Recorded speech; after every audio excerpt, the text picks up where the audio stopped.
Hello friends, welcome to my channel English academy. আমি পৌলমী, আর আজ আমি আপনাদের জন্য নিয়ে এসেছি প্রেজেন্ট কন্টিনিউয়াস, পাস্ট কন্টিনিউয়াস এবং ফিউচার কন্টিনিউয়াস টেন্সের বাক্য গঠন এবং সেই বাক্যগুলোকে আপনারা ইংরেজি বলার সময় বা লেখার সময় কখন ব্যবহার করবেন, তাই আমি এই ভিডিওতে আজকে আপনাদেরকে দেখাবো। তাহলে আসুন সময় নষ্ট না করে আমরা শুরু করি।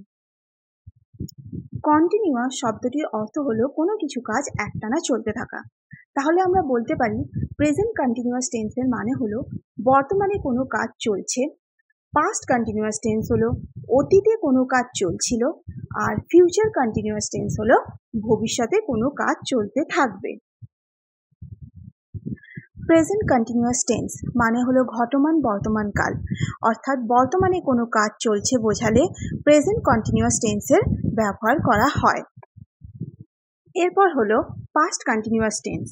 পাস্ট কন্টিনিউয়াস টেন্সকে আমরা বাংলায় বলে থাকি ঘটমান অতীতকাল, অর্থাৎ অতীতে কোনো কাজ হচ্ছিল বোঝালে পাস্ট কন্টিনিউয়াস টেন্সের ব্যবহার করা হয়ে থাকে। আর লাস্ট হলো ফিউচার কন্টিনিউয়াস টেন্স।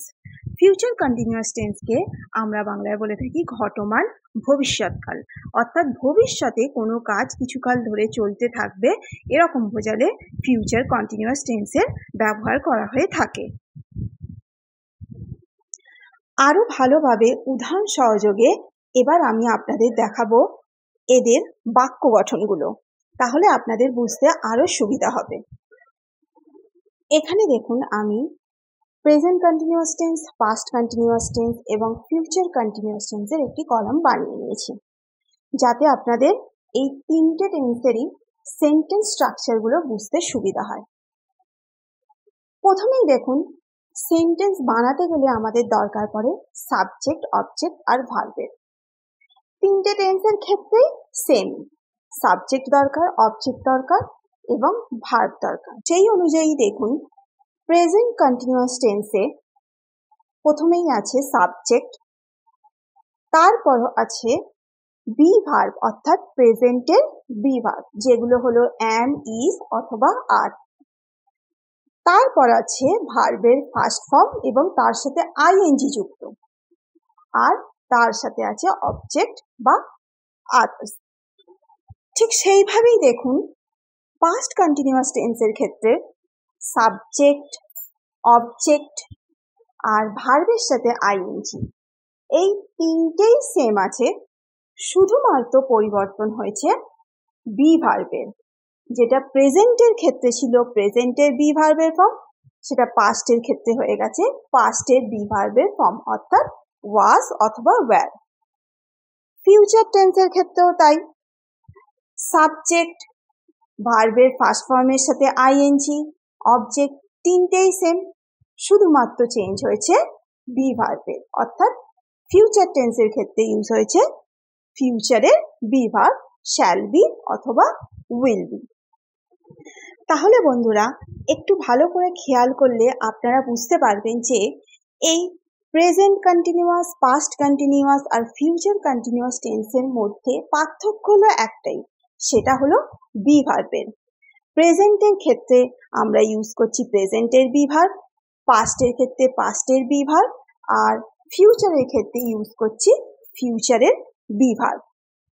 তাছাড়া সবই এক। আর যেহেতু আমরা এখানে টেন্সের কন্টিনিউয়াস ফর্মের আলোচনা করছি, তাহলে সবসময় আপনারা মনে রাখবেন যে ভার্বের ফার্স্ট ফর্মের সাথে সর্বদাই আইএনজি যুক্ত থাকবে। এবার আসুন উদাহরণ সহযোগে একটু বুঝিয়ে দিই। প্রথমেই হলো present continuous tense. Present continuous টেন্সের আমরা মানে বলেছি ঘটমান বর্তমান কাল, অর্থাৎ বর্তমানে কোনো কিছু কাজ হচ্ছে বোঝালে আমরা প্রেজেন্ট কন্টিনিউয়াস টেন্সের ব্যবহার করে থাকি। এক্ষেত্রে এখানে উদাহরণ আছে she is writing a letter, বর্তমানে সে কি করছে, সে একটি চিঠি লিখছে। সাবজেক্ট হলো শি, বি ভার্ব হলো ইজ। ইজ আমরা কেন ইউজ করেছি, কারণ সাবজেক্ট এখানে সিঙ্গুলার আছে শি, সেই জন্য বি ভার্ব ইজ ইউজ হয়েছে এখানে। তারপর হলো ভার্বের ফার্স্ট ফর্মের সাথে আইএনজি, ভার্বের ফার্স্ট ফর্ম হলো রাইট, তার সাথে আইএনজি যুক্ত হয়ে হয়েছে রাইটিং, আর অবজেক্ট হলো a letter. She is writing a letter মানে হলো সে একটি চিঠি লিখছে। পাস্ট টেন্সের ক্ষেত্রেও সবকিছু এক আছে, শুধুমাত্র চেঞ্জ হয়ে গেছে বি ভার্বের। সেখানে হয়ে গেছে she was writing a letter, মানে সে একটা চিঠি লিখছিল। আমরা প্রথমেই বলেছি পাস্ট কন্টিনিউয়াস টেন্সের মানে হলো ঘটমান অতীতকাল, অর্থাৎ অতীতে কোনো কিছু কাজ হচ্ছিল বোঝালে পাস্ট কন্টিনিউয়াস টেন্সের ব্যবহার করা হয়ে থাকে। She was writing a letter মানে সে একটি চিঠি লিখছিল। দেখুন এখানে সাবজেক্ট ভার্বের ফার্স্ট ফর্মের সাথে আইএনজি অবজেক্ট সবই এক আছে, শুধুমাত্র যেহেতু এটা পাস্ট টেন্স তাই জন্য ওয়াজ বা ওয়্যার ইউজ হয়েছে। এখানে আমরা বেসিক্যালি স্পেশালি ওয়াজ ইউজ করেছি কারণ শি হচ্ছে একটি সিঙ্গুলার প্রোনাউন। ঠিক একইভাবে ফিউচার কন্টিনিউয়াস টেন্সের ক্ষেত্রেও সেই she will be writing a letter মানে সে একটি চিঠি লিখতে থাকবে। ফিউচার কন্টিনিউয়াস টেন্স মানে আমরা বলেইছি যে ঘটমান ভবিষ্যৎকাল, অর্থাৎ ভবিষ্যতে কোনো কিছু কাজ চলতে থাকবে। এখানে বলা হয়েছে she will be writing a letter মানে সে ভবিষ্যতে চিঠিটা লিখতে থাকবে। দেখুন সবই এক আছে, সাবজেক্ট শি, ভার্বের ফার্স্ট ফর্ম এর সাথে ING write plus ING writing, আর অবজেক্ট এ লেটার, শুধুমাত্র সেই বি ভার্বেই change, she will be writing a letter. এখানে বি ভার্ব আমরা ইউজ করেছি উইল বি, যেহেতু ভবিষ্যৎকাল। She will be writing a letter মানে সে একটি চিঠি লিখতে থাকবে। এখানে বন্ধুরা আমি প্রেজেন্ট কন্টিনিউয়াস, পাস্ট কন্টিনিউয়াস এবং ফিউচার কন্টিনিউয়াস টেন্সকে বোঝানোর জন্য আরও একটি উদাহরণ দেখিয়েছি। দ্য গার্লস আর সিঙ্গিং মানে মেয়েরা গান গাইছে, পাস্ট কন্টিনিউয়াসে দ্য গার্লস ওয়ার সিঙ্গিং মানে মেয়েরা গান গাইছিল, এবং ফিউচার কন্টিনিউয়াসে the girls will be singing মানে মেয়েরা গান গাইতে থাকবে।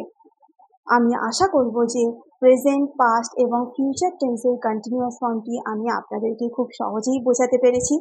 ভিডিওটি প্রথম থেকে শেষ পর্যন্ত দেখার জন্য অসংখ্য ধন্যবাদ। যদি আপনাদের ভিডিওটি ভালো লেগে থাকে তাহলে অবশ্যই লাইক, শেয়ার, কমেন্ট এবং সাবস্ক্রাইব করতে ভুলবেন না।